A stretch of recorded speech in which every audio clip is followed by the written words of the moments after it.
साम्राज्य सामान्यांचा असामान्य आवाज। दारू पिण्यासाठी पैसे न दिल्याचा राग मनात धरून धारधार हत्यार पोटात खुपसून खुनाचा प्रयत्न केल्याची घटना छत्रपती शिवाजी महाराज चौकातील एका हॉटेलसमोर शनिवारी मध्यरात्री 11च्या सुमारास घडली। यात युवराज नारायण आवले वय 40 राहणार बुधले गल्ली भवानीपेठ हे जखमी झाले आहेत। याबाबत त्यांनीच दिलेल्या फिर्यादीवरून बिपिन सुभाष घोडके राहणार काळी मशीद जवळ याच्यावर खुनाचा प्रयत्न केल्याचा गुन्हा दाखल करण्यात आला आहे। जखमी युवराज हा बांधकाम कामगार आहे।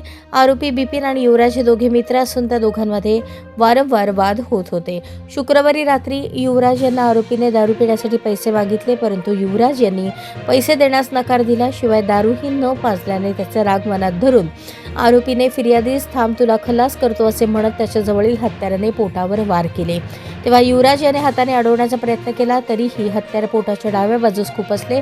यातून गंभीर जखमी झाल्याने उपचारासाठी हॉस्पिटलमध्ये दाखल करण्यात आले। घटनेची माहिती मिळताच पोलीस घटनास्थळी दाखल झाले। रविवारी दुपारी घटनास्थळावर फॉरेन्सिक टीमने भेट दिली।